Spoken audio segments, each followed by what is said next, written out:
안녕하십니까. 안전한 이륜차 교통문화 만들기와 인식 개선을 위한 토론회에 오신 여러분 환영합니다. 저는 오늘 사회를 맡은 도로교통공단 TVN 교통방송 아나운서 최은진입니다. 반갑습니다. 자, 오늘 이 자리는 코로나19 이후에 이용이 늘어난 이륜차 그리고 개인형 이동 모빌리티인 PM 등에 대한 안전과 교통문화를 논의하고요. 그리고 올바른 교통수단으로 자리매김하기 위한 인식 개선을 위해 마련된 자리입니다. 도로교통공단과 TVN 한국교통방송은 올해 한 해 동안 이륜차 교통사고를 줄이고요. 소중한 국민의 생명을 지키기 위해 외부 전문가와 함께 이륜차 협의체를 구성해서 다양한 논의를 진행해 왔습니다. 이 자리는 도로교통공단과 국회 행정안전위원회 김교흥 위원장, 더불어민주당 박재호, 고용인 의원, 손해보험협회와 함께 마련이 됐습니다. 이 자리를 통해서 안전과 생명을 지키는 발전적인 시간이 될 것으로 믿어 의심치 않습니다. 자, 그럼 지금부터 토론회를 시작하도록 하겠습니다. 먼저 국민 의례가 있겠습니다. 모두 자리에서 일어나 주시기 바랍니다.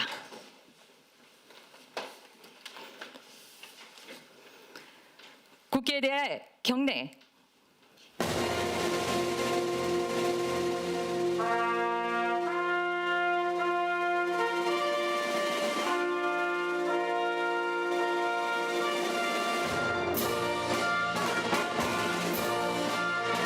나는 자랑스러운 태극기 앞에 자유롭고 정의로운 대한민국의 무궁한 영광을 위하여 충성을 다할 것을 굳게 다짐합니다.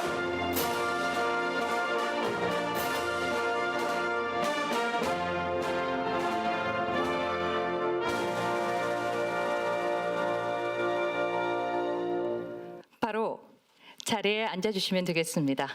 애국가 제창은 생략하도록 하겠습니다. 자, 먼저 이 자리에 참석해 주신 내빈분들을 소개해 드리도록 하겠습니다. 많은 분들이 귀한 시간 내셔서 참석을 해 주셨습니다. 고맙습니다. 먼저 더불어민주당 국회 행정안전위원회 김교흥 위원장이십니다.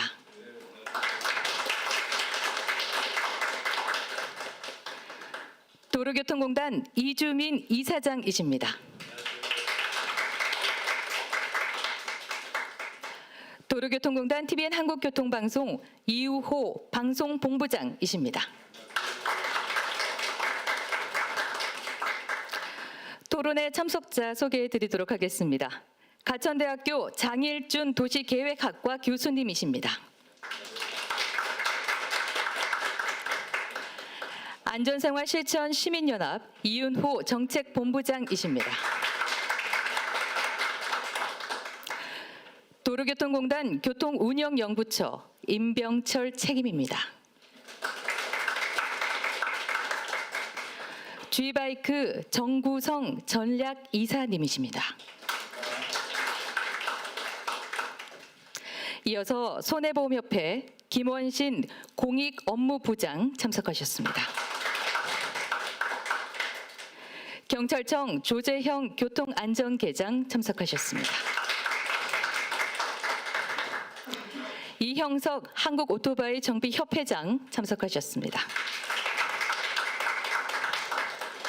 김희준 뉴스원 부장기자 참석하셨습니다. 이와 함께 우아한 청년들 배민라이더 교육실 남기영 실장 참석하셨습니다. 녹색어머니회 청경숙 사무총장 참석하셨습니다.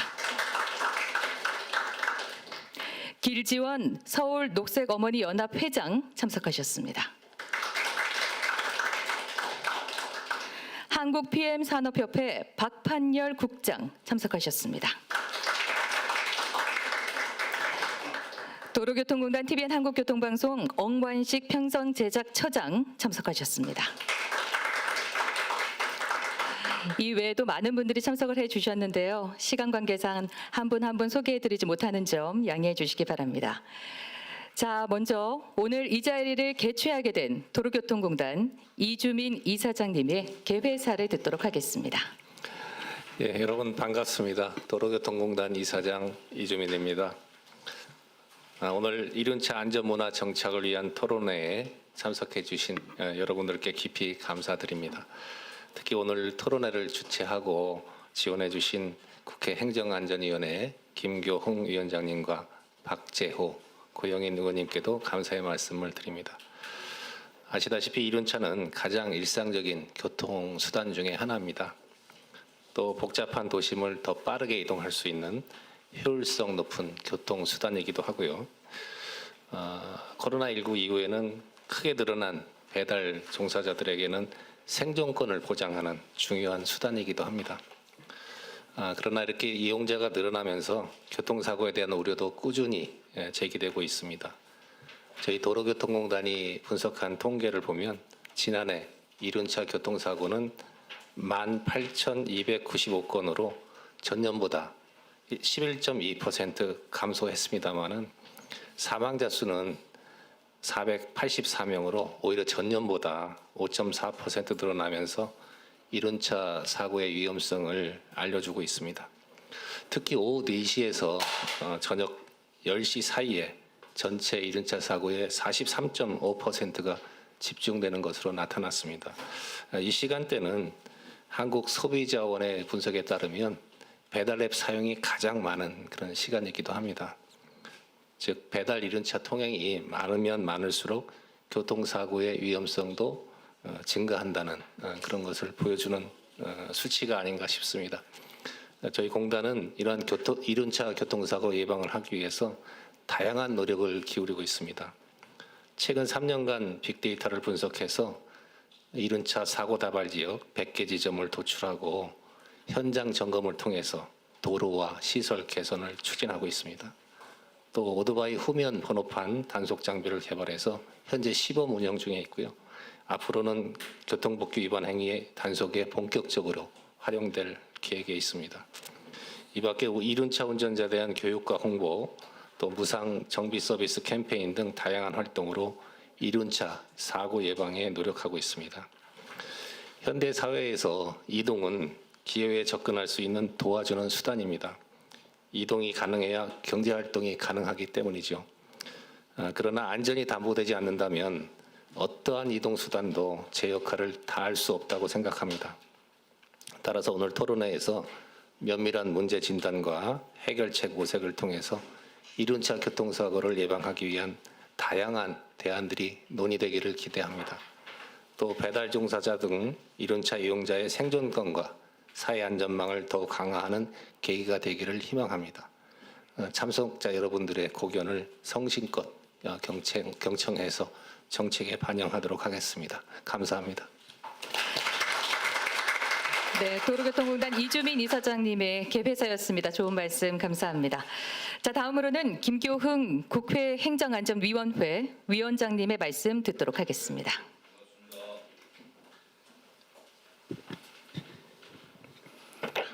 예, 김교웅입니다. 먼저 TVN 이륜차 교통안전협의체 국회 토론회 개최를 진심으로 축하드립니다. 이런 뜻깊은 자리를 마련해 주신 이주민 도로교통공단 이사장님을 비롯한 관계자 여러분께 감사드리고 특히 우리 박재호 고용인 의원님께도 진심으로 감사의 말씀을 드립니다. 그리고 오늘 토론회 좌장을 맡아주신 장일준 가천대 교수님과 발제자, 토론자 여러분께도 감사의 인사를 드립니다. 우리나라에서 이륜차가 운행한 지가 벌써 100년이 조금 넘었습니다. 그동안 이륜차는 저렴한 비용과 뛰어난 이동 편의성으로 소규모 화물 운송과 여가 생활 등 실생활에서 많이 활용되어 왔습니다. 최근에는 코로나19로 인해서 택배 및 배달 대행 서비스가 확대됨에 따라서 이륜차 수요가 더욱 확대되고 있습니다. 하지만 이륜차는 빠른 이동 속도를 요구하는 사회적 환경과 안전에 취약한 구조적 특성으로 인해서 교통사고 발생 시 중대한 인명사고로 이어지는 경우가 너무나 많습니다. 앞서서 이주민 이사장님께서도 말씀하셨지만 이 발생 건수는 감소하고 있지만 사망자 수가 늘어나고 있습니다. 저희 지역에서만 해도 3년 동안에 2명의 이 오토바이 배달 사고가 나서 사망하는 경우가 있었습니다. 이렇듯 이륜 자동차 사용과 교통사고 발생 위험이 증가하고 있는 상황에서 이륜차 사고 예방을 위한 제도적 사회적 기반 마련이 시급하다고 생각합니다. 이륜차 교통안전 관리 강화를 위한 관련 법령과 정책 정비뿐만 아니라 운전자의 인식 변화와 지속적인 교육, 그리고 이륜차 안전 캠페인을 확산시키고 협의체를 강화해 나가면서 안전한 이륜차 문화를 우리 사회에 정착시켜야 된다고 생각합니다. 이거와 더불어서 전동 킥보드도 보면은 헬멧도 쓰지 않고 또 2인 이상 탑승하는 경우를 지역 골목골목에서 우리는 많이 목도할 수가 있는데요. 이것도 안전 문제를 확보하면서 킥보드를 좀 활성화시킬 수 있는 방안도 중요하다 이렇게 생각을 합니다. 이번 토론회 그간 이륜차 교통안전 등의 분야에서 풍부한 식견과 현장 경험을 쌓아오신 각계 전문가 선생님들이 함께해 주셨습니다. 모쪼록 오늘 이 자리가 현행 이륜차 안전관리 제도의 현황과 문제점을 한번 되짚어보고 우리 사회 교통안전을 강화할 수 있는 효과적인 대안을 마련하는 논의의 장이 될 수 있기를 기원드립니다. 그리고 오늘 좋은 안을 주시면 저희 행안위에서 법과 제도적인 정비를 하고 또 개정, 제정을 통해서 안전한 교통문화를 정립하는 데 최선의 노력을 다하도록 하겠습니다. 함께하신 여러분 모두의 앞날에 건강과 행운이 가득하시기를 기원드리겠습니다. 고맙습니다. 네, 큰 박수 부탁드립니다. 자, 위원장님 말씀 잘 들었습니다. 자, 오늘 많은 분들이 좋은 뜻을 가지고 참석을 해 주셨는데요. 시간 관계상 한 분 한 분 말씀 못 듣는 점 송구하게 생각합니다. 양해 부탁드립니다. 자, 그럼 이제부터 안전한 이륜차 교통문화 만들기 및 인식 개선을 위한 토론회를 시작하도록 하겠습니다. 순서 알려드리겠습니다. 먼저 발제자 3분의 발제를 3분 듣고 토론자 4분과 함께 이륜차 안전문화에 대한 토론을 이어가도록 하겠습니다. 발제는 각 세션별로 10분씩 발표를 하고요. 5분 정도 질문을 받는 그런 형식으로 진행하도록 하겠습니다. 먼저 이윤호 사단법인 안전생활실천시민연합 정책본부장의 이륜차 교통안전 정책 정비의 필요성에 대한 발제를 듣도록 하겠습니다.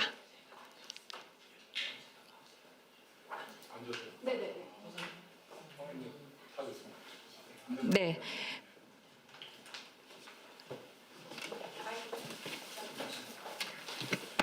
인사 다시 드리겠습니다. 김은호라고 합니다.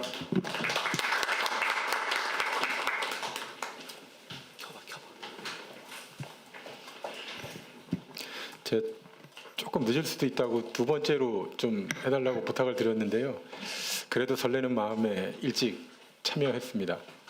다시 한번 좋은 기회를 주신 우리 이주민 이사장님 비롯한 우리 공단분들 또 이륜차 교통안전을 위해서 함께 해주시는 많은 분들께 진심으로 감사 말씀 드리겠습니다.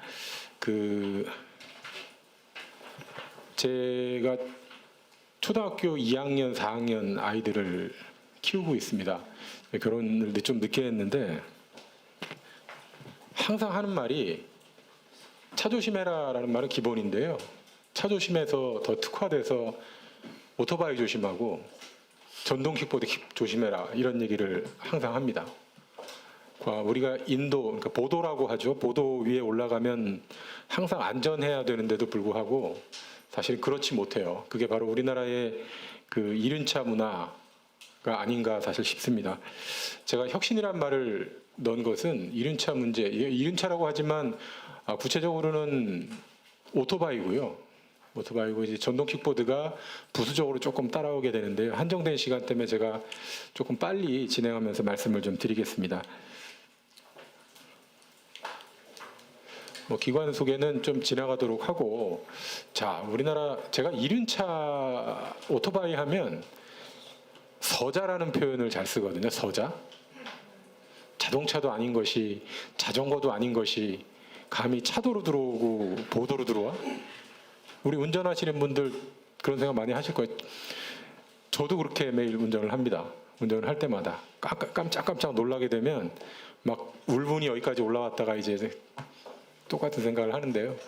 보시면 아시겠지만 구분 자체가 굉장히 모호해요. 이게 관련해서 부처의 문제도 있겠습니다만 도로교통법에는 125cc 기준으로 원동기 장치 자전거 또 이륜차 이렇게 이륜자동차로 구분을 하고 있고요.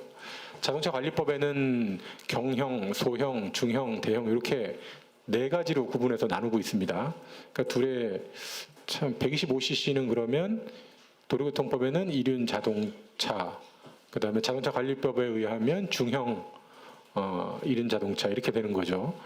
이륜차 등록 추이는 제가 21년까지만 좀 잠깐 살펴봤는데 전반적으로 이제 중형이라고 하는 우리 배달 가장 많이 사용하는 이 중형 이륜차가 조금 증가를 했고 오히려 대형 이륜차라고 하죠. 우리 저 큰 이륜차들 이렇게 다다다다다 소리 나는 이런 대형 레저용 이륜차들이 굉장히 폭발적으로 증가하고 있다라는 추세고 앞으로도 아마 그렇게 더 추세를 이어가지 않을까 싶습니다.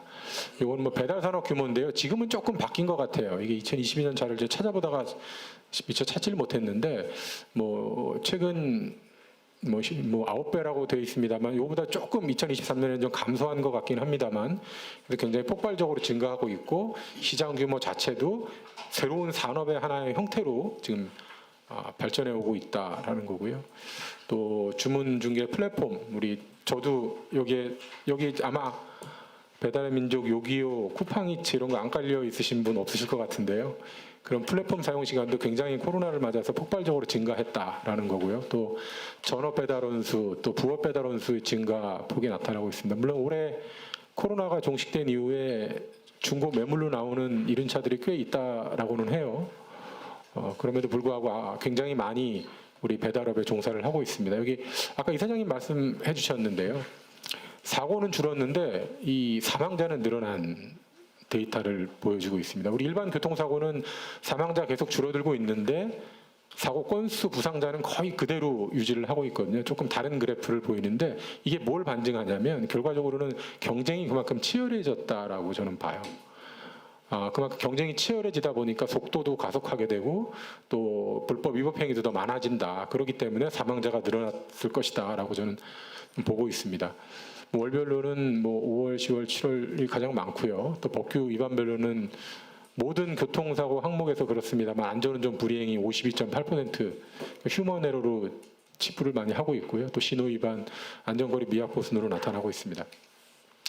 또 가해 운전자, 그러니까 사고 건수로는 20대가 24.3%로 가장 많고 사망자는 65세 이상의 고령 운전자인데 치사율 보시면 그대로 나타납니다. 치사율이 보통 2배 이상 정도 높기 때문에 한 3배 정도. 그러니까 60세 이상은 아무래도 신체적인 특성이 또 사고나 질병에 취약하기 때문에 사고가 상대적으로 사망률이 좀 치사율이 높게 나타나고 있습니다. 운전면허 취득 기간별로도 좀 보면 비율 자체가 이제 이륜차 오토바이가 굉장히 좀 높다. 부상자 수 비율도 높고 또 운전면허 취득 1년 미만의 사고 건수 사상자 수가 높다. 이거는 일반 운전면허하고 동일합니다. 그래서 초보 운전자들에게 훨씬 좀 많이 나타나고는 있습니다. 이거 한국교통안전공단에서 이륜차 교통안전 실태 조사를 했는데요. 이륜차 9,600대 중에 한 46명, 한 절반 정도가 3시간 동안 교통법규를 위반하더라 이런 내용인데요. 저는 이거 보고 좀 의아했어요. 이거밖에 안 한다고?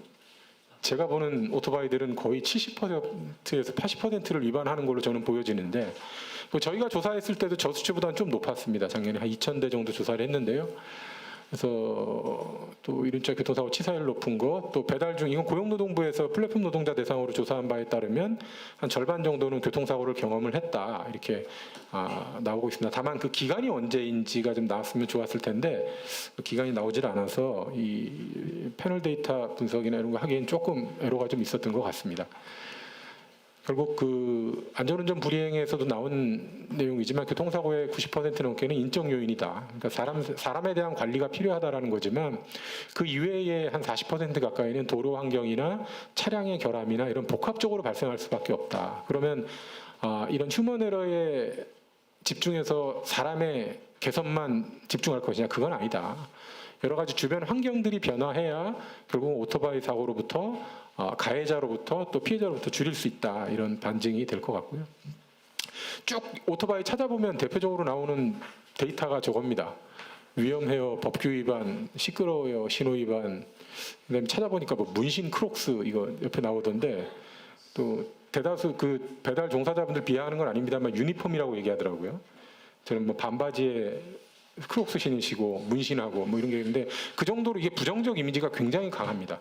오토바이 이륜차 치면 거의 90% 이상의 국민들은 굉장히 부정적으로 바라보고 있다. 이게 그럼 아까 말씀드렸던 것처럼 과연 인적 요인에 의해서만 문제가 되는 것이냐? 우리 사회가 그 너무 이륜차를 방치하고 홍길동처럼 서자처럼 이륜차를 대하고 있지는 않은 것이냐? 라는 측면에서 저는 접근을 좀 했으면 좋겠고 제가 처음 제목에 혁신 방안이라고 적었던 이유가 하나 있습니다.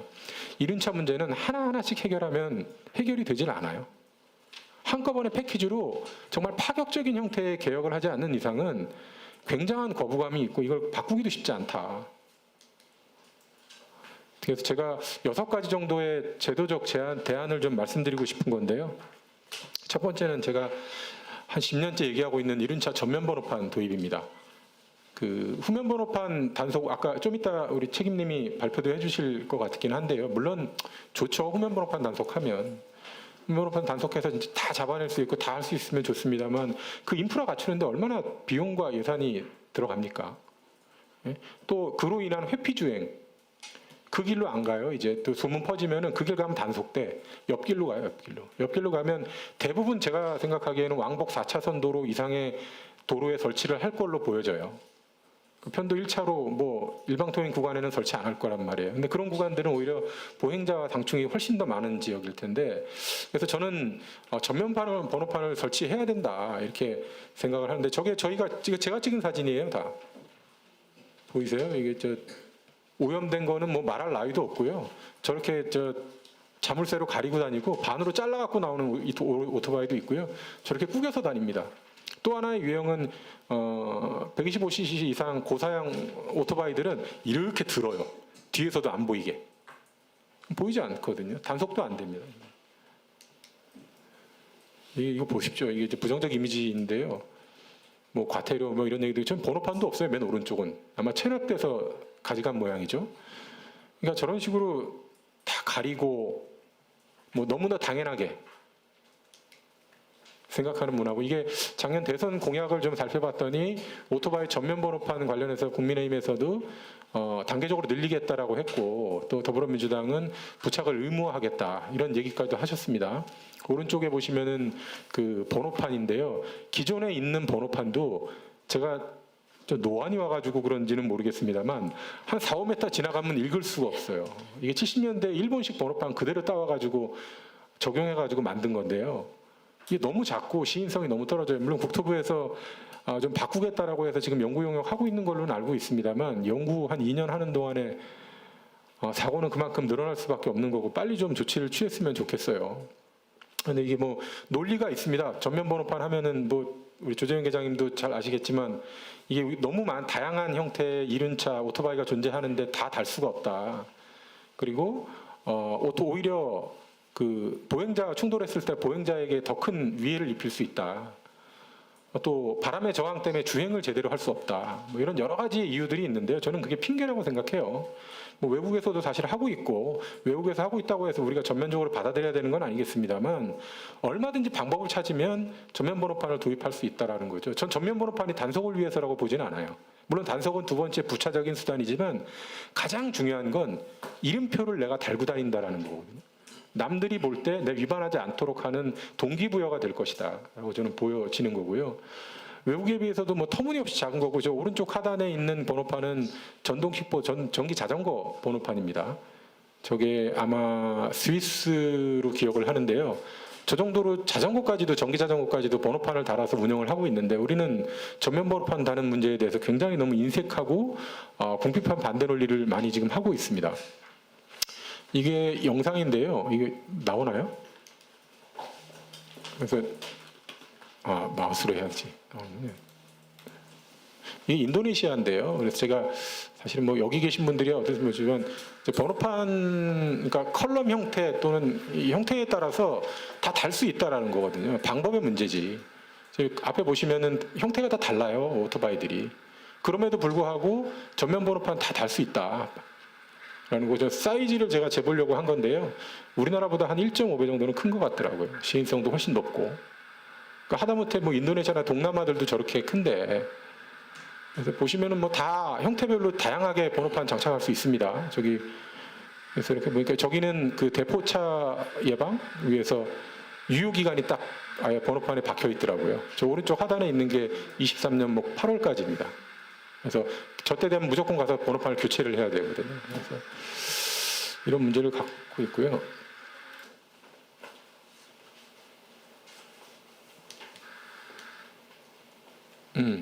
그래서 저는 전면 번호판이 물론 뭐 지금 후면 번호판 단속하신다고 하면서 어둠 속으로 다시 묻혀 들어가는 분위기를 좀 갖고 있습니다만 그럼에도 불구하고 반드시 좀 필요한 것 같고요. 제가 말씀드렸던 그 서자라는 오토바이가 말씀은 여기서부터 나타납니다. 우리나라 이륜차는 그 자동차처럼 등록을 하고 있질 않습니다. 등록해서 등록 원부를 받고 운행을 하도록 하는 것과 반해서 이륜차는 사용 신고를 지방자치단체에 하도록 하고 있습니다. 사용 신고를 하지 않으면 우리 집에 갖다 놓으면 신고 안 하고 안 타면 그냥 계속 그대로 있는 거예요. 근데 자동차는 그렇지 않습니다. 등록 원부에 올라가게 되면 그 다음부터는 납세의 의무도 발생을 하고 또 정기 점검의 의무도 발생을 하게 되죠. 근데 지금 자동차 관리법에서 단서 조항으로 다 빼놨어요. 단 이렇게. 근데 이 사용 신고를 하다 보니까 어떤 문제가 발생하냐면 처음에 최초 사용 신고를 하고 보험을 가입을 해요. 그리고 1년이 지나면 이게 내가 필요가 없으면 내 친구한테 팔아요. 이거 뭐 100만 원, 내 1000만 원 샀으면 800만 원 주고 팔아요. 팔면 두 번째 받은 사람은 굳이 내가 보험 들 필요가 뭐가 있어. 사용 신고 변경도 안 하고 그냥 자기가 타는 거예요. 타다가 또 옆집에 있는 사람한테 한 600만 원에 또 팔아.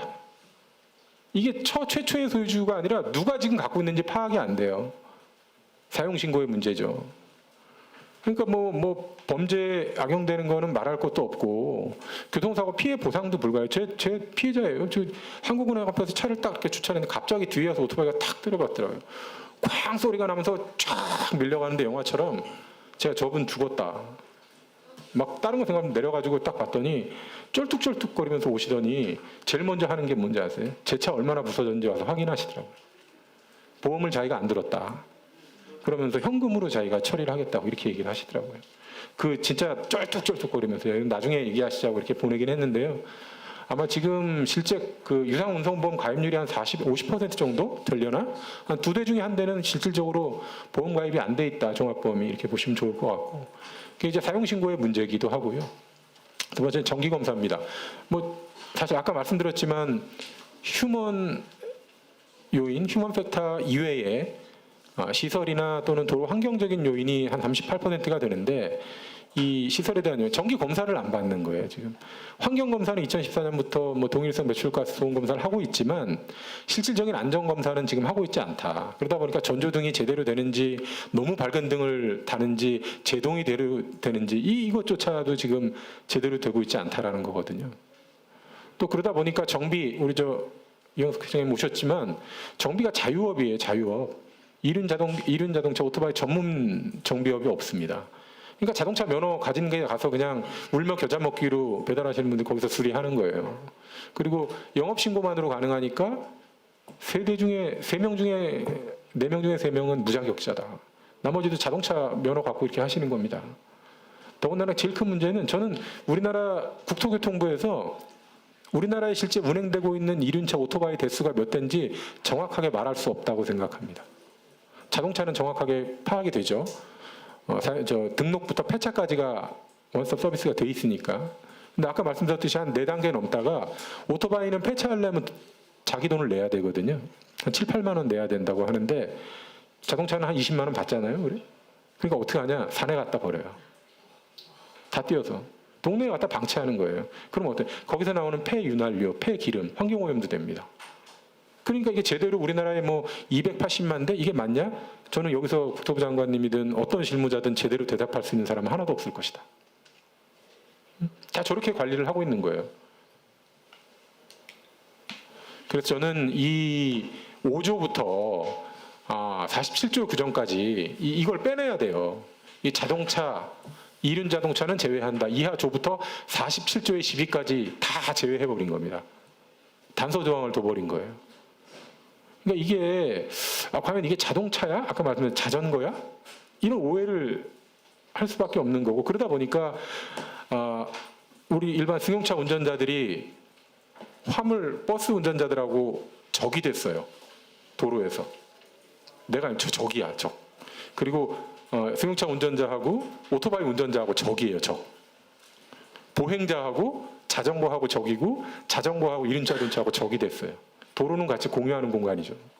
아까 장익준 교수님도 한숨을 좀 쉬시기는 하시던데 저도 개인적으로 국민으로서는 동의해요. 오토바이 하면 한숨부터 나옵니다. 근데 우리 사회가 우리 정부가 저렇게 방치해 놓고 나서 우리가 과연 비판할 수 있는 그런 자격을 가지고 있느냐. 두 번째는 이제 배달 대행 영업종 등록제 도입 부분인데요. 지금 배달 대행하시는 분들, 대행사, 그러니까 동네 하나씩 있는 뭐 이런 것들은 사업자 신고만으로서 운영이 가능한데, 이러다 보니까 지금 많이 폐업도 됐어요. 사실은 지난 코로나 겪으면서 많이 배달 수요 줄이면서 됐습니다만, 그래서 저는 그 대행사도 향후에는 신고제 등록제로 좀 전환했으면 좋겠다. 라이더 관리가 안 되거든요. 그러니까 뭐 부적격 하시는 분들이나 아까 저 이거 보고 깜짝 놀랐는데요. 배달 종사자 라이선스 제가 계속 얘기하는데 저 하단에 보실래요? 법무부 전자발찌 관리 대상자 중 20%가 배달 등에 종사하고 있답니다. 자, 택배는 문 앞에 놓고 가면 되잖아요. 근데 물론 요새도 비대면으로 문 앞에 놓고 벨 누르세요는 있습니다만, 우리 초기에는 무조건 대면해 갖고 카드도 주고 그랬잖아요. 전자발찌 차고 있는 분이셨다는 거예요. 20%가. 그러니까 그런 문제가 아니라 적어도 책임의식을 갖고 전문가로서 참여할 수 있는 배달 종사자를 만들어줄 필요는 있겠다. 물론 문턱에 대한 여러 가지 얘기는 있습니다만, 왜냐하면 이 가장 힘드신 분들이 이제 참여하게 되는 업종 중에 하나가 이 배달 종사업이기 때문에 그렇습니다만, 그럼에도 불구하고 최소의 기본적인 요건은 좀 갖춰야 될 것 같고요. 그래서 배달 종사자도 좀 자격제도 도입하자라는 건데, 이게 막 한다 국토부에서 하더니 지금 수요가 떨어지니까 또 이 동력을 잃은 모양이에요. 별도의 또 얘기는 없으시던데. 그래서 아까 말씀드렸던 것처럼 배달 대행사나 동네에 있는 뭐 특정 기관을 얘기하지 않겠습니다만, 일부 이륜차 관리 업주는 폭리까지 취합니다. 이게 배달하고 싶은 사람들 모아가지고요. 근데 처음 초기 투자 비용이 많이 들잖아요. 오토바이 1,000만 원 사야죠. 보험 가입하면 800만 원 뭐까지 나오죠. 그러니까 돈이 없는 거예요. 그러니까 야, 내 거 있어. 내 거 타. 보험도 내가 다 유상운송용으로 해줄게. 해놓고 나서 한 달에 너 100만 원씩 내. 근데 이게 실제적으로 보면 제대로 된 보험도 가입도 안 돼 있고 정비도 제대로 안 돼 있는 오토바이를 주는 거예요. 그럼 사고의 위험은 그만큼 높아지는 거거든요. 그래서 그런 일부의 중개 대행사들이 꽤 많습니다. 이게 특히 10대들을 활용해서 돈이 없으니까. 그래서 저는 관련해서 이륜차 관리의 사각지대를 탈피하기 위해서라도 자격을 좀 갖췄으면 좋겠다라는 거고요. 이거 얘기하기 전에 우리 천경숙 회장님, 이제 사무총장님 와 계시지만 제가 전회점에서 깜짝 놀랄 얘기를 들었어요. 저는 아직 그때까지 안 자라서 그런데요. 애들끼리 단톡방에 스스로 선후배들끼리 이 배달할 사람을 모은대요. 야, 너 한번 할래? 후배들한테 야, 너 원동기 장치 있으면 참여해. 야, 이 돈 하나도 안 들어. 그냥 가서 뭐 한 달에 50만 원, 100만 원 아까 말씀드렸던 것처럼 내면 너 배달할 수 있어. 이렇게 되니까 일부 청소년들은 혹하잖아요. 돈도 벌지. 너 초기 투자 비용도 없지. 그런 친구들이 이제 위험한 불법의 현장에 뛰어드는 거예요. 이제 그런 게 진짜 저도 처음 말씀 듣고 설마 했는데 제가 확인해 보니까 굉장히 많더라고요. 그런 경우가 거의 그렇게 해서 수급을 많이 한대요. 아름아름 데리고 오라고 그래서. 그 마지막은 뭐 조 기장님하고는 조금 결은 다르지만 이 면허 체계 자체의 변경인데요. 우리 2종 보통 면허를 취득하면 125cc 미만의 오토바이 그냥 탈 수 있습니다. 혹시 여기서 오토바이 못 타시는 분 계세요? 자랑스럽게 제가 손을 드는데 저는 운전을 할 수 있습니다. 저는 1종 보통을 갖고 있기 때문에. 근데 저 오토바이 못 몰아요. 한번 타려고 하다 너무 위험해서 제가 안 탔거든요. 근데 지금 우리는 사륜 자동차 면허를 받으면 그냥 125cc 미만의 운전 면허를 주는 거예요. 탈지도 모르는데. 전 이게 차제에는 좀 다른 형태로 오토바이 면허 또 이륜차 면허를 별도로 부여를 해야 된다. 라고 보고 있는 거고요. 이게 그 면허 종체계 개편은 제 의지로 이렇게 했는데 이게 국제 규격과 또 맞춰야 되는 것도 있다라고 하더라고요. 그래서 저는 차제에 PM 면허까지도 좀 포함해서 함께 했으면 좋겠다라는 생각을 좀 하고 있는 상황이고, 아마 공단에서도 연구도 하고 준비도 하고 계신 걸로 알고 있습니다. 그래서 제가 짧게 쭉 6가지를 좀 말씀을 드렸고요. 짧진 않았나요? 제가 사실은 따로 준비한 이번 국회에 들어와서 계류됐던 이륜차 또 PM, 퍼스널 모빌리티 관련되는 법령들에 대한 얘기를 조금 더 드려야 되는데, 간단하게 하나만 제가 더 이사님 계실 때 좀 말씀드리고 싶은 게 하나가 있어요. 우리나라 자전거 도로에는 전동 킥보드가 같이 주행을 할 수 있도록 지금 되어 있습니다. 근데 우리나라 자전거 도로의 80%는 보도 겸용 도로입니다. 그러니까 보행자하고 똑같이 자전거하고 같이 탈 수 있는 도로예요. 이게 대단히 잘못된 정책인데, 그냥 자전거 도로 확대하라고 이명박 정부 때 얘기를 하니까 공무원분들이 잘릴 수 있는 게 보도 잘라서 만들었거든요. 그러다 보니까 수목이 있는 곳은 보행자, 잘 달리고 속도 잘 날 수 있는 곳은 오히려 자전거. 저는 이걸 드러내야 된다고 생각해요. 그래야 이륜차 PM도 정당한 교통수단으로서 인정도 받을 수 있는 거고, 보행자도 그만큼 안전해질 수 있는 거거든요. 근데 이거는 물론 여러 가지 행정적 제약이 있겠습니다만, 저는 차제에 꼭 한번 논의의 과정을 거쳐서 우리 보행자들에게 오롯이 보도는 돌려주고 차도를 같이 공유해서 살 수 있는 이런 도로 환경이 됐으면 좋겠다라는 말씀을 드리면서 발표를 마치도록 하겠습니다. 고맙습니다. 네, 감사합니다. 좋은 말씀 감사합니다. 자, 첫 번째 전면 번호판 이야기를 듣고 나니까 이번에 들려주실 말씀이 더 기대가 됩니다. 이어서 이륜차 후면 단속과 관련한 연구를 진행한 도로교통공단 교통운영연구처 임병철 책임의 발표를 10분 동안 듣도록 하겠습니다. 10분간 발제해 주시면 되겠습니다.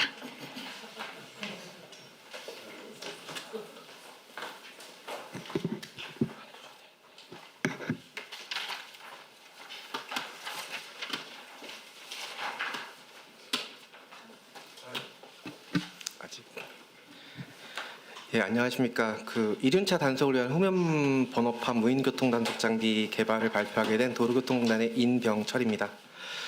지금 PPT가 나오면은 목차부터 설명을 하고 말씀을 드리도록 하겠습니다.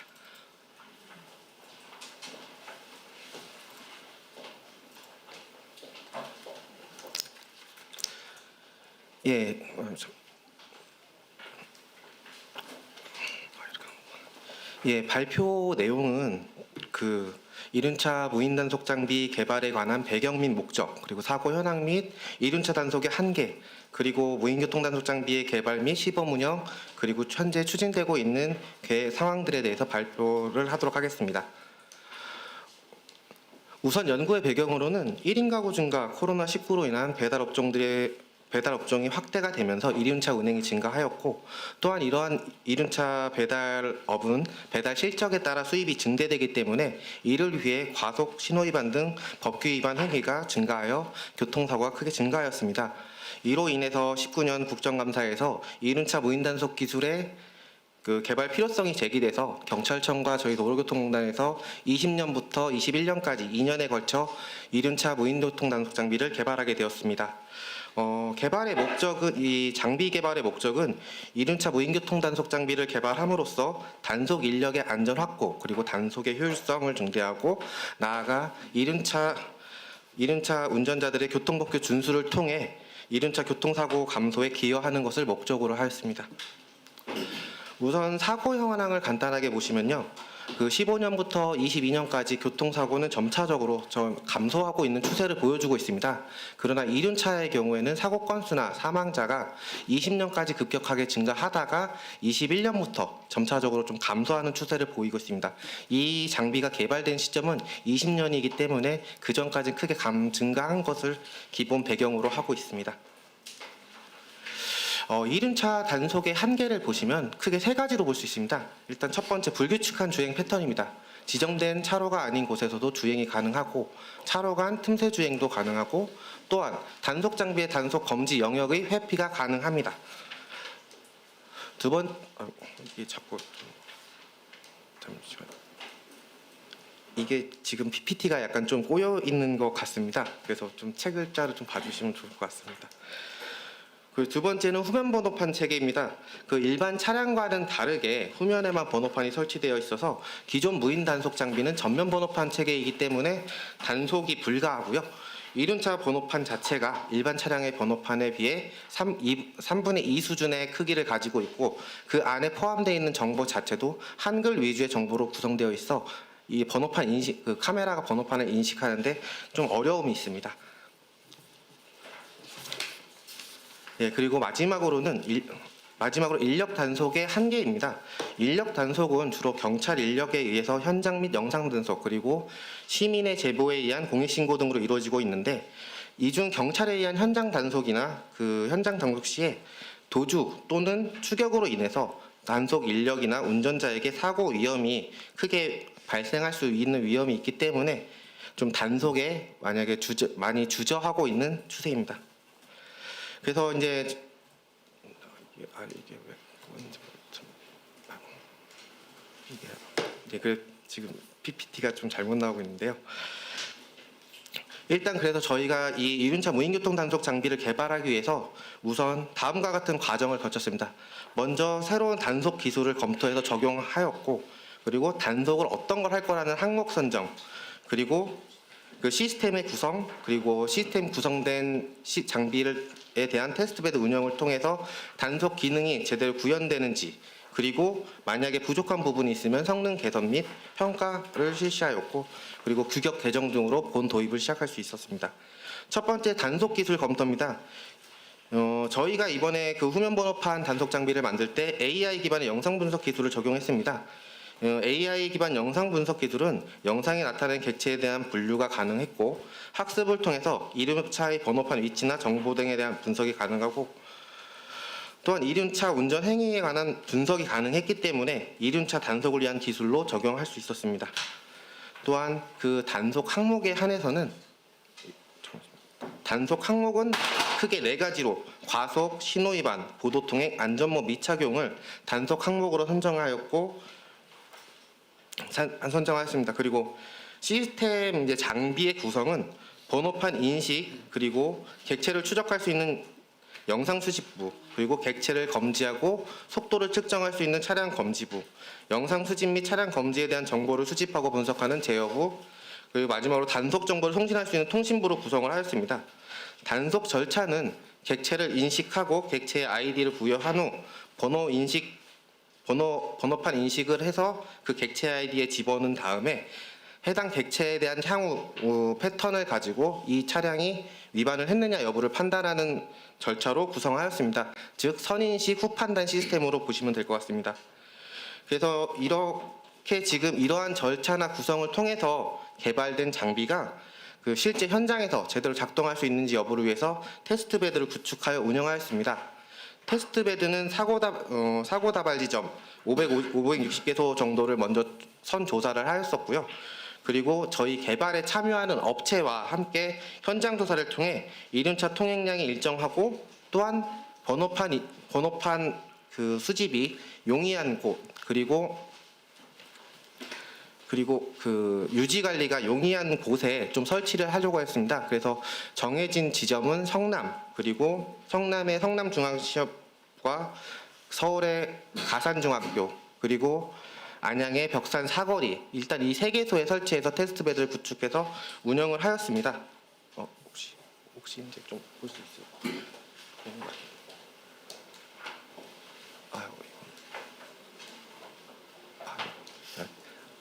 그 PPT가 아무래도 다 잘려 있는 것 같아서 책으로 좀 설명드려야 될 것 같습니다. 일단 그 테스트베드의 구축한 데에서 단속 기능에 대한 성능을 일단 검증하였습니다. 일단 크게 이륜차의 검지 및 번호판 인식, 과속, 신호위반, 안전모 미착용 등에 대한 기능 구현 여부를 검토하였는데 이는 모두 구현이 가능한 것으로 나타났고요. 보도통행의 경우에는 이 단속 장비가 차로에 설치되다 보니까 가로수에 의해서 보도를 보지 못하는 현상이 있었기 때문에 보도통행은 일단 그 해당 기능 구현에선 제외하였습니다. 다만 이 그 보도통행 자체가 그 통과 차량을 인식하는 걸로만으로도 추후 단속이 가능하기 때문에 이런 문제는 꽤 없을 것으로 판단됩니다. 그리고 번호판 인식의 경우 아까 말씀드린 저희가 앞서 본부장님께서 말씀하신 것처럼 번호판 미부착, 꺾거나 가림, 그리고 먼지 등으로 인한 오염으로 인해서 오인식이 좀 많이 발생을 했었고요. 특히 학습 부족으로 인해서 타 지역 번호판, 해당 설치된 지역이 아닌 타 지역 번호판 같은 경우에는 좀 인식률이 좀 저하되는 것으로 좀 나타났습니다. 그래서 이러한 부분들을 이러한 1차년도 여기까지가 저희가 20년도 1차년도에 개발했던 부분이고요. 2차년도에는 주로 성능 개선 위주로 좀 저희가 개발을 진행했습니다. 일단 성능 개선으로는 처음 후면 번호판 무인 단속 장비는 원래는 1륜차만 대상으로 단속을 실시하였는데요. 여기에 일반 차량까지 포함을 해서 저희가 단속을 할 수 있도록 성능 개선을 하였고, 번호 인식률 같은 경우에도 추후에 약 48,000 정도의 번호판을 추가로 수집해서 학습하고 이를 통해서 번호 인식률이 상당히 개선되었습니다. 다만 학습 설치 지역이 아닌 곳에는 아까 말씀드린 나머지 번호판 수집 좀 어렵기 때문에 약간 학습이 덜 되어서 인식률이 저하되었다고 제가 표현을 하긴 했는데 저하보다는 크게 향상되진 않았습니다. 그리고 마지막으로 이제 개발된 장비에 대한 성능 평가를 하였습니다. 저희 도로교통공단 공인검사처의 의뢰를 통해서 저희 단속 장비가 가지고 있는 기능들에 대한 검사를 실시했고요. 그리고 여기서 좀 주안점으로 본 거는 저희가 번호 인식률에 좀 가장 큰 문제가 있었던 거기 때문에 번호 인식률 위주로 저희가 평가를 실시하였습니다. 다만 성능 평가 결과로는 일반 차량의 경우에는 저희가 허용 오차를 가지고 있는 2% 이하, 번호 인식 오류율은 2% 이내로 다 들어왔는데, 저희가 후면 번호판 1륜차 같은 경우는 저희가 약 주간에 5.5%의 오류율이 났습니다.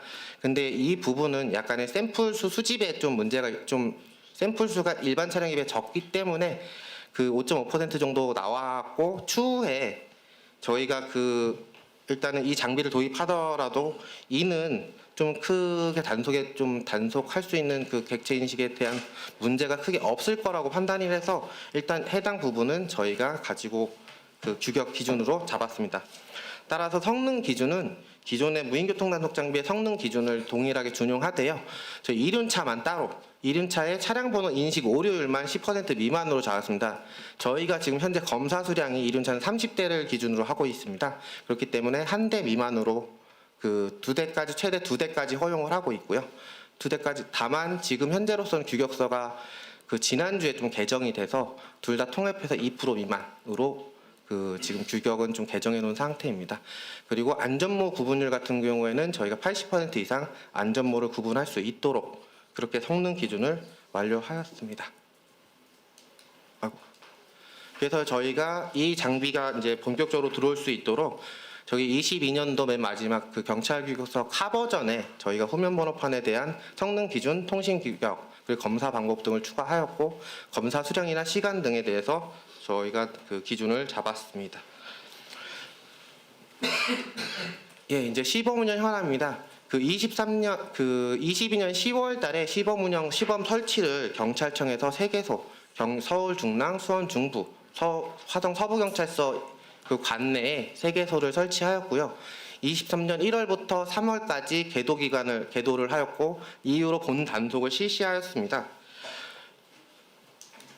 그래서 이 법규 위반 감소를 저희가 한번 계도 기간과 단속 기간에 대한 법규 위반 건수를 가지고 비교를 해봤는데, 전체적으로는 1륜차 법규 위반 행위가 전체적으로 17.8%는 감소한 것으로 나타났고, 구체적으로 신호 위반이 39.4%, 과속은 14.8% 감소하는 것으로 나타나서 신호 위반에 더 효과적인 것으로 나타났습니다. 추후 좀 계획으로는 지금 현재 저희가 23년 6월 달에 후면 번호판 무인 단속 장비의 설치 계획을 한번 확인해 봤는데요. 총 156대 정도가 올해 금년에 설치돼서 운영될 예정입니다. 그리고 지금 1륜차 번호판 번호 체계 및 디자인 개선 연구를 지금 국토교통부에서 진행하고 있습니다. 그래서 1륜 자동차 번호판에 대한 번호 체계, 현재 지역명이 포함되어 있는 정보를 제외하고 다 이제 간단한 문자열로 숫자와 기호 이제 가나다 순 이런 순으로 해서 간단하게 좀 개편하는 것으로 좀 진행이 되고 있고요. 규격 같은 경우에도 지금 현재 일반 자동차 크기의 수준으로 지금 적용하고 있는 것으로 좀 디자인을 하고 있는 것으로 알고 있습니다. 이를 통해서 추후에 좀 이 그 연구를 통해서는 저희가 추후에 그 이륜차 단속이나 아니면 사람들이 그 인식할 수 있는데 좀 더 영향을 좀 줄 것으로 보여집니다. 제 이만 발표를 마치겠습니다. 감사합니다. 네, 감사합니다. 자, 이어서는 PM 전동 킥보드의 안전과 관련해서 G바이크 정구성 전략 이사님의 발제를 10분 동안 듣도록 하겠습니다.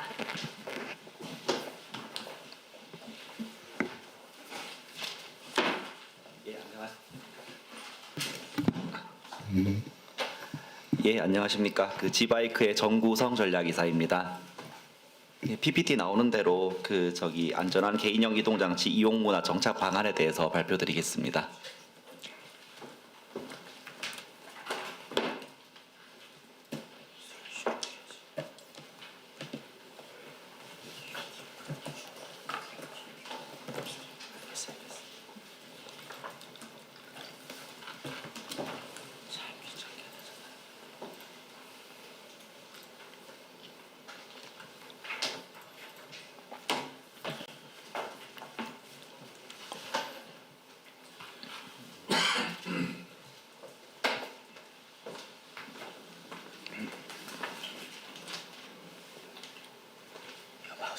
아,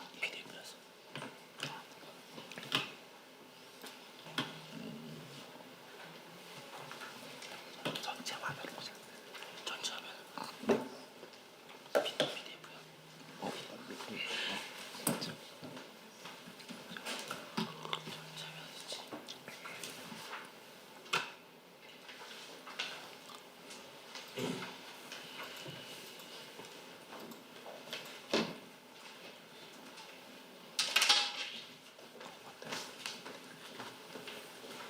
이 마우스 놓으시고 아, 여기 찍어주세요. 다음.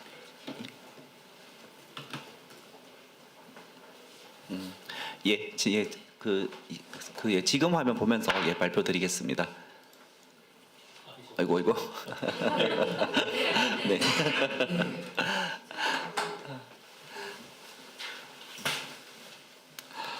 예, 퍼스널 모빌리티는 자동차하고 오토바이하고는 다르게 굉장히 이제 우리 사회에 나타난 지 몇 년 안 된 탈 것입니다. 우리나라에서는 한 2019년 1월 정도부터 좀 본격적으로 시작됐다고 보시면 될 것 같고요. 미국 같은 데는 한 2018년 정도부터 많이 좀 활성화가 됐습니다. 근데 이 퍼스널 모빌리티의 역할이 어떤 거냐면 이 그림을 보시면은 이제 대중교통 수단이 있고 문에서 대중교통을 탈 때까지의 퍼스트 마일, 그리고 대중교통에서 내려서 목적지까지 가는 이 라스트 마일, 요 두 군데를 책임을 지는 근거리 이동 수단이라고 보시면 될 것 같고요. 그러니까 여러 가지 미래 교통 수단들이 UAM이나 이런 것들이 있는데, 거기에서도 어찌됐건 간에 각 정류장 간 이동을 한 이후에는 결국 목적지까지 도달을 해야 되기 때문에 그 마지막 부분을 책임지는 모세혈관 같은 역할을 한다고 보시면 될 것 같습니다. 예, 이 사진은 제가 최근에 경기도청 이제 지하주차장 사진인데요. 이걸 제가 왜 올려놨냐면 제가 여러 군데 지자체라든지 기관들의 강의를 좀 다니는 편입니다. 그런데 강의를 갈 때 예를 들어 2시에 시작을 한다. 그래서 1시 30분쯤에 넉넉히 도착을 했을 때 그럼 넉넉하게 하러 들어가느냐면 그렇질 못합니다. 보통 지하에 내려가면은 절대 자리가 없습니다. 그래서 일단 자리가 없어서 빙빙 돌다가 나와서 결국 주변의 공영 주차장을 찾아가서 차를 대고 급히 들어가서 이제 하면은 밥도 못 먹고 시작하고 이런 경우들이 많은데요. 그래서 특히 경기도청도 그랬습니다만은 세종시청이라든지 이런 신도시 같은 데서는 그런 데들도 시청에는 이제 주차 자리가 없어가지고 주차를 하느라 고생을 많이 하는데, 그래서 간담회를 할 때 간담회 참여하신 의원님들이나 아니면 그 공무원분들이나 이렇게 여쭤보면은 여기 차들이 전부 다 사실은 거기 직원분들 차인데, 그럼 그 직원분들이 과연 5km 바깥 아니면 10km 바깥에서 출근을 한 분들이 과연 몇 명이나 있을까? 여쭤보면 별로 안 계시고요. 그 2명 이상 타고 오신 분들은 몇 명이나 계시냐 물어봐도 여전히 별로 안 계십니다. 그러니까 다 대부분 한 명이 가까운 데서 차를 타고 왔다는 얘기고요. 그래서 예, 다음 페이지를 보시면은 예. 이 물건은 그 앞에 발통이 2개, 바퀴가 2개 달려 있고 뒤에 하나가 있는 건데 이른바 그 역삼륜 카고 바이크라는 것입니다. 이거를 이 앞에는 저렇게 짐을 싣고 그렇게 갈 수가 있게 돼 있고 저기 또 배터리가 있어가지고 전기 동력이 그 또 같이 보조를 할 수가 있고요. 예, 요거는 제가 실제로 타고 있는 것입니다. 저는 집에 전동 킥보드하고 전기 자전거하고 이 역삼륜 바이크를 전부 다 이제 운영을 하고 있는데요. 제가 아기가 3명인데 저기 지금 타고 있는 애가 지금 둘째, 셋째 2명입니다. 저 2명을 태우고 그 한 뭐 1, 2km 바깥에 있는 마트에 가가지고 마트에서 장을 봐서 그 박스에 싣고 돌아오고 하는 일들을 많이 하는데 그러다 보니까 반경 3km 이내에는 아예 차를 이용할 일이 없어졌습니다.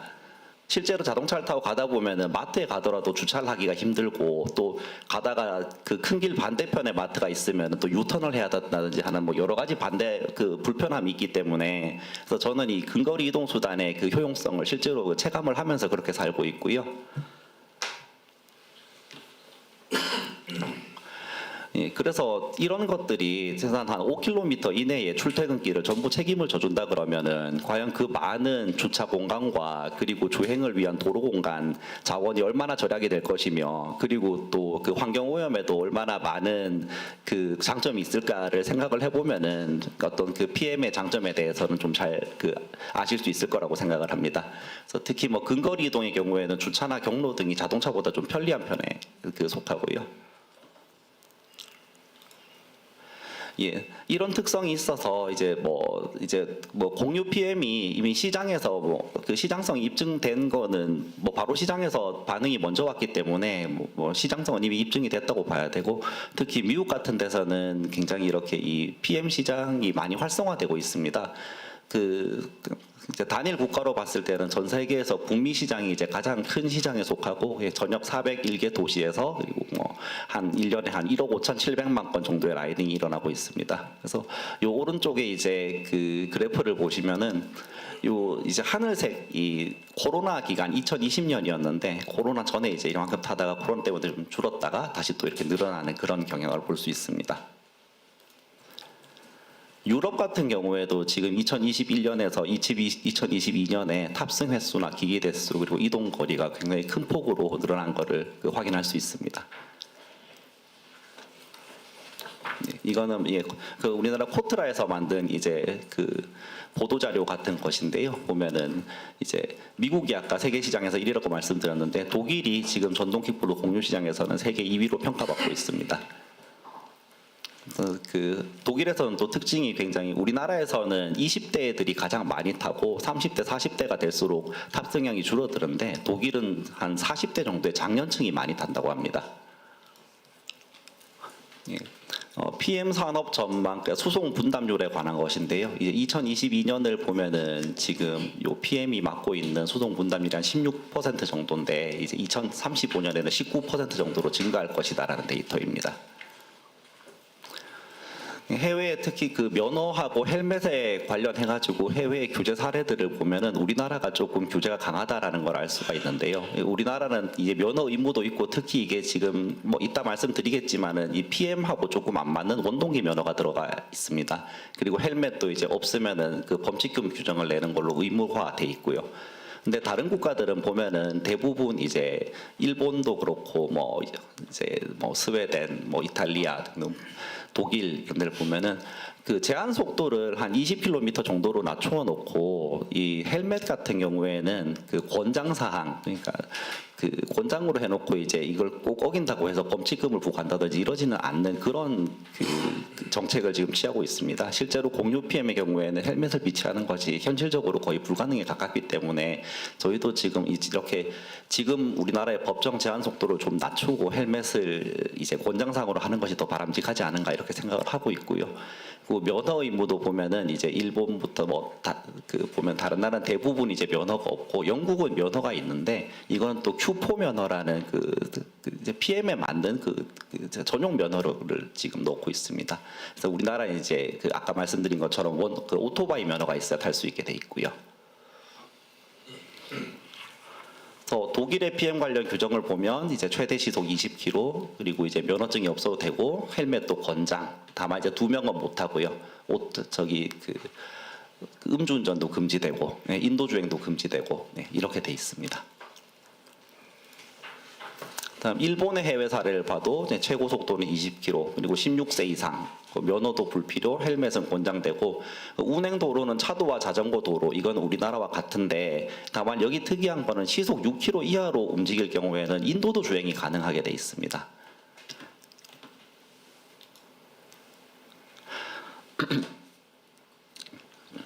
네.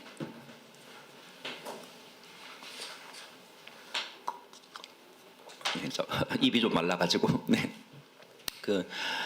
저희 PM을 위한 어떤 안전을 위한 정책을 좀 제안드리고 싶은 것은 그전에 첫째로 먼저 말씀드려야 되는 것은 PM 문제에 있어서는 안전 문제하고 주차 문제가 굉장히 혼용돼서 많이 이제 다뤄지고 있는데 그 두 가지는 분리돼야 된다는 점입니다. 그게 무슨 말씀이냐면 전동 킥보드는 돌아다닐 때 사고가 나지 서 있을 때 사고가 나진 않습니다.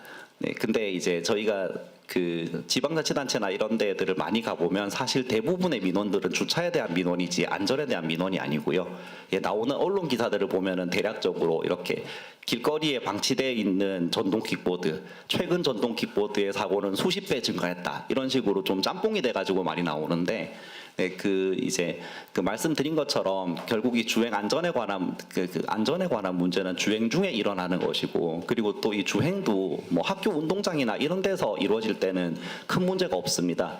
결국 PM을 타고 공도로 나왔을 때 그때가 이제 문제인 것입니다. 그래서 보시면 이제 사고 발생은 주행 중의 문제이고 그러다 보니까 도로에서 이제 전동 킥보드를 타고 나왔을 때 이게 어떤 신호에 어떻게 이동을 해야 되는지 그리고 어떤 경로를 타야 되는지에 대한 그런 지식들을 집중적으로 교육을 하고 그걸 인증을 한 다음에 타게 만드는 것이 가장 안전한 주행의 첩경이라고 저희는 생각을 합니다. 그래서 첫째로는 그렇게 이제 PM 주행 방법에 대한 어떤 교육 아니면은 뭐 면허 이런 것이고요. 두 번째로는 결국 주행 환경이 개선이 돼야 그래 이제 실질적으로 사고는 줄어들 수 있다. 이렇게 생각을 하고 있습니다.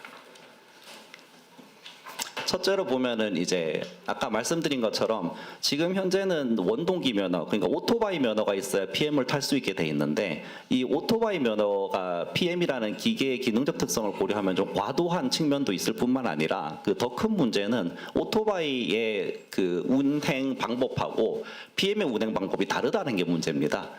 오토바이는 자동차하고 똑같습니다. 도로에 나왔을 때 자동차와 똑같은 방법으로 똑같은 차도를 타면 되는데 근데 킥보드는 자전거랑 유사하다고 보시면 될 것 같습니다.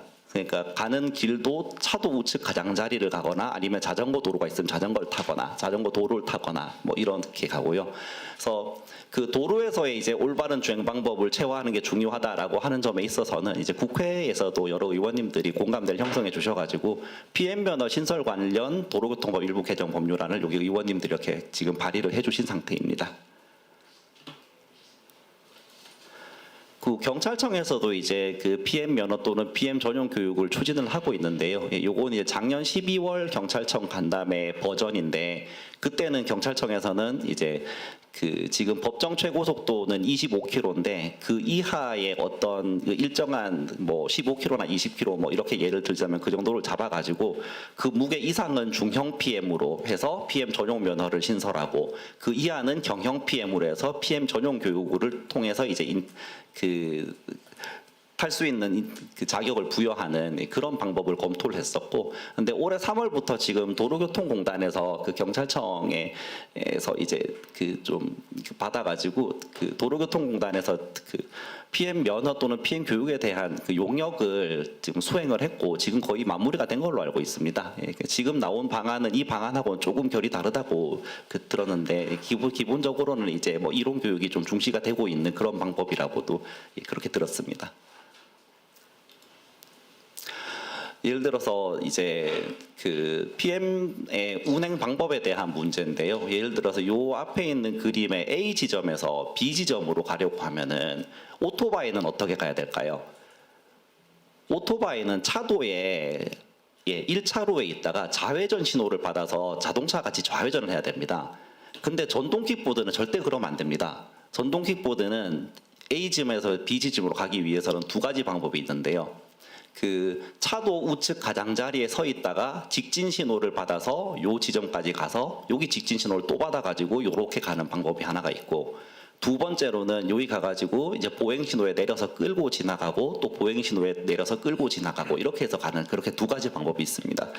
근데 이 방법들은 제가 이렇게 설명을 드리면 다들 끄덕끄덕 하시겠지만 막상 킥보드를 타고 바깥에 나갔을 때 이런 주행 방법을 아는 사람은 제가 장담하건대 거의 없습니다. 대부분 없고요. 그래서 이런 부분들을 최대한 집중적으로 가르쳐서 킥보드를 탈 수 있는, 그러니까 타는 자격이 있는 사람들은 이런 주행 방법을 모두 알도록 만드는 게 가장 중요하다. 그게 가장 사고가 안 나게 할 수 있는 방법이다. 이렇게 생각을 합니다.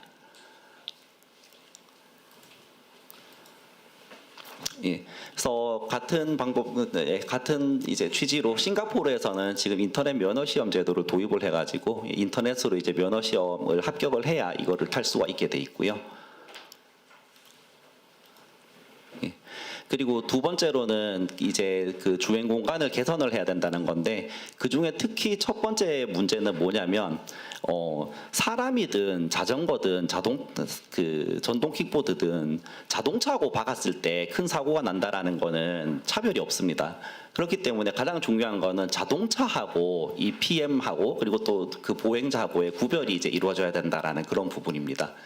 그래서 보면은 이제 뉴욕시 같은 경우에는 뭐 이제 한 480마일 정도의 물리적 장벽을 설치를 해서 이제 그 자전거하고 자동차 간의 이제 사이를 그 구별을 하는데, 요 보시면은 요 사진을 보시면 이제 뉴욕시가 왼쪽에 보면 여기 이제 자전거가 다니고 있고 여기 이제 자동차가 다니고 있습니다. 이렇게 분리를 해서 아예 이제 자동차하고는 만날 일이 없도록 만드는 이제 그런 방법을 택하고 있고, 그래서 다만 이제 이게 이제 좀 정책적으로 제안 드리는 점인데, 그 우리나라는 자전거 도로들 중에 전용 도로는 14.4%, 근데 보행자 겸용 도로가 76.4%입니다. 이렇게 지금 전용 도로가 적은데, 그래서 PM이 안전하게 이동을 할 수 있게 하기 위해서는 궁극적으로는 PM 전용 도로가 확충되는 것이 맞습니다. 근데 이거는 예산이 또 워낙 많이 들고 또 기간도 워낙 많이 들기 때문에 저희가 제안을 드리는 거는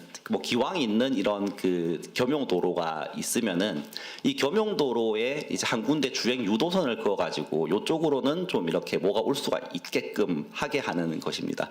그러니까 이게 주행 유도선이 서울시 같은 경우에는 이렇게 밑에 발판이 있고 또 근데 서울시 이외 다른 지자체는 이 발판조차 없는데요.